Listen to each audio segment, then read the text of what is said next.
Fitzgerald Kennedy, do solemnly swear I, John Fitzgerald Kennedy, do solemnly swear that you will faithfully execute the office of President of the United States that I will faithfully execute the office of President of the United States and will, to the best of your ability, and will, to the best of my ability, preserve, protect, and defend the Constitution of the United States. preserve, protect, and defend the Constitution of the United States. So help you God. So help me God.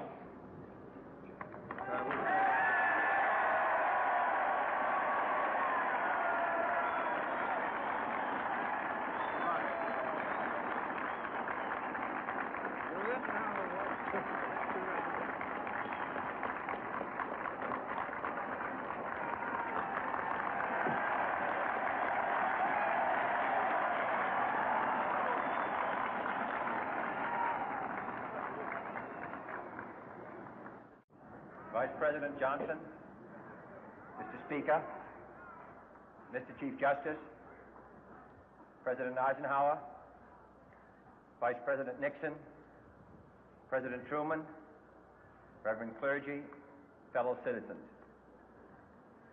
We observe today not a victory of party, but a celebration of freedom, symbolizing an end as well as a beginning, signifying renewal as well as change. For I have sworn before you and Almighty God the same solemn oath our forebears prescribed nearly a century and 3/4 ago. The world is very different now, for man holds in his mortal hands the power to abolish all forms of human poverty and all forms of human life. And yet the same revolutionary beliefs for which our forebears fought are still at issue around the globe. The belief that the rights of man come not from the generosity of the state, but from the hand of God. We dare not forget today that we are the heirs of that first revolution. Let the word go forth from this time and place to friend and foe alike that the torch has been passed to a new generation of Americans born in this century, tempered by war, disciplined by a hard and bitter peace, proud of our ancient heritage, and unwilling to witness or permit the slow undoing of those human rights to which this nation has always been committed and to which we are committed today at home and around the world.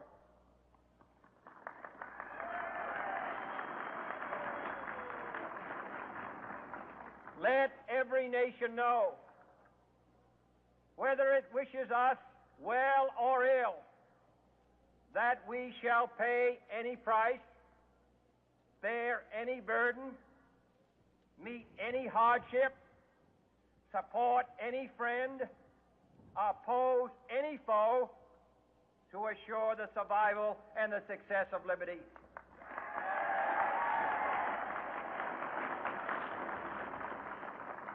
This much we pledge and more.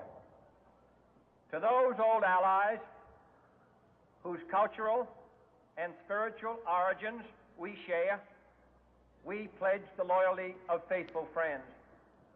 United, there is little we cannot do in a host of cooperative ventures. Divided, there is little we can do, for we dare not meet a powerful challenge at odds and split asunder. To those new states whom we welcome to the ranks of the free, we pledge our word that one form of colonial control shall not have passed away merely to be replaced by a far more iron tyranny. We shall not always expect to find them supporting our view, but we shall always hope to find them strongly supporting their own freedom, and to remember that in the past, those who foolishly sought power by riding the back of the tiger ended up inside.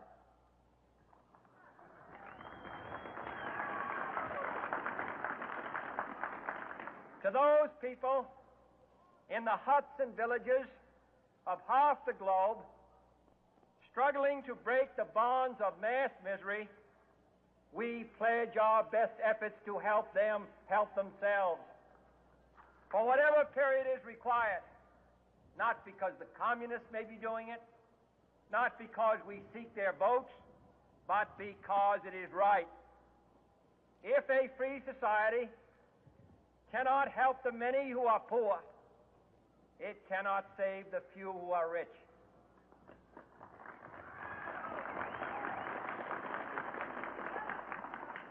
To our sister republics south of our border, we offer a special pledge to convert our good words into good deeds, in a new alliance for progress, to assist free men and free governments in casting off the chains of poverty. But this peaceful revolution of hope cannot become the prey of hostile powers. Let all our neighbors know that we shall join with them to oppose aggression or subversion anywhere in the Americas. And let every other power know that this hemisphere intends to remain the master of its own house.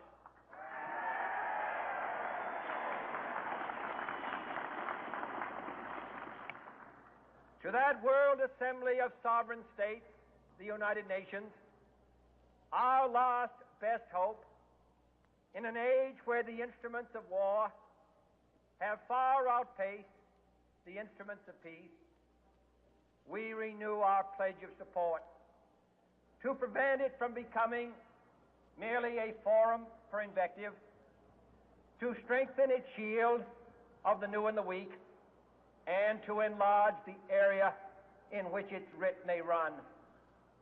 Finally, to those nations who would make themselves our adversary, we offer not a pledge, but a request that both sides begin anew the quest for peace.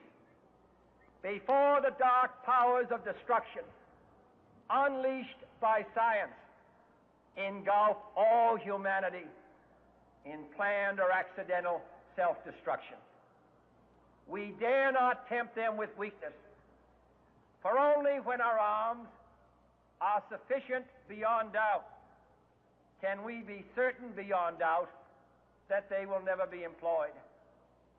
But neither can two great and powerful groups of nations take comfort from our present course, both sides overburdened by the cost of modern weapons, both rightly alarmed by the steady spread of the deadly atom, yet both racing to alter that uncertain balance of terror that stays the hand of mankind's final war. So let us begin anew, remembering on both sides that civility is not a sign of weakness, and sincerity is always subject to proof.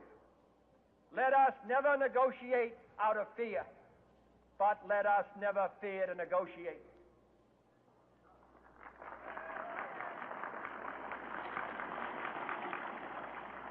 Let both sides explore what problems unite us, instead of belaboring those problems which divide us.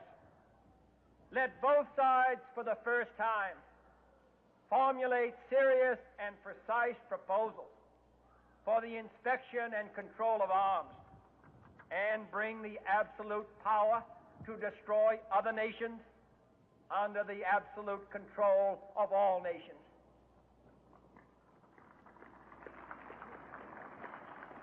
Let both sides seek to invoke the wonders of science instead of its terrors. Together, let us explore the stars, conquer the deserts, eradicate disease, tap the ocean depths, and encourage the arts and commerce. Let both sides unite to heed in all corners of the earth the command of Isaiah to undo the heavy burden and let the oppressed go free. And if a beachhead of cooperation may push back the jungle of suspicion, let both sides join in creating a new endeavor, not a new balance of power, but a new world of law, where the strong are just and the weak secure and the peace preserved. All this will not be finished in the first 100 days, nor will it be finished in the first 1,000 days, nor in the life of this administration, nor even perhaps in our lifetime on this planet. But let us begin.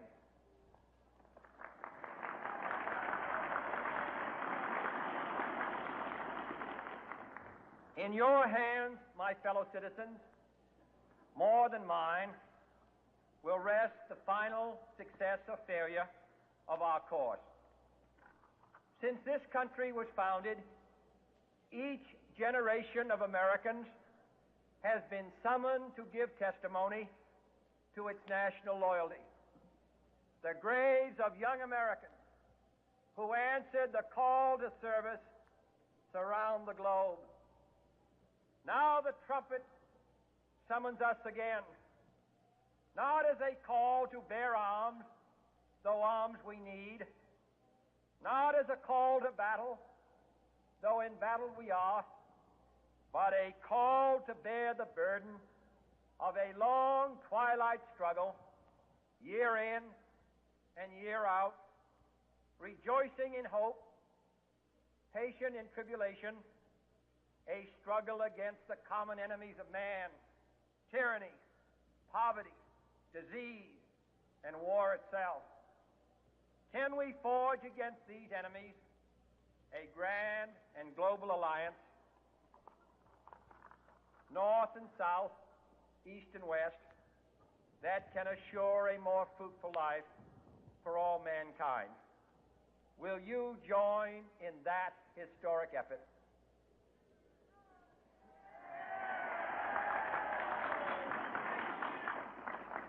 In the long history of the world, only a few generations have been granted the role of defending freedom in its hour of maximum danger. I do not shrink from this responsibility. I welcome it.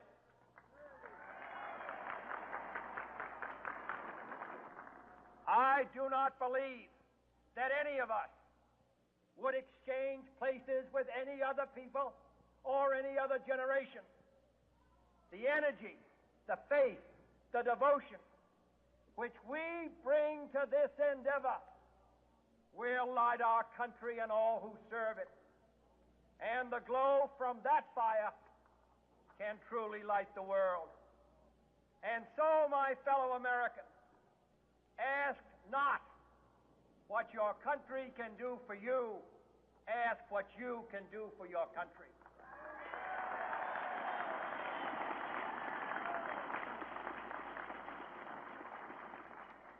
My fellow citizens of the world, ask not what America will do for you, but what together we can do for the freedom of man.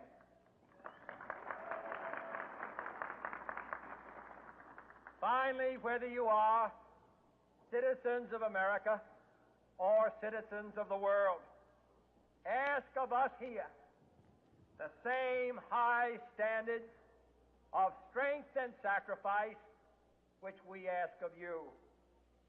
With a good conscience, our only sure reward, with history the final judge of our deeds, let us go forth to lead the land we love, asking His blessing and His help, but knowing that here on earth, God's work must truly be our own.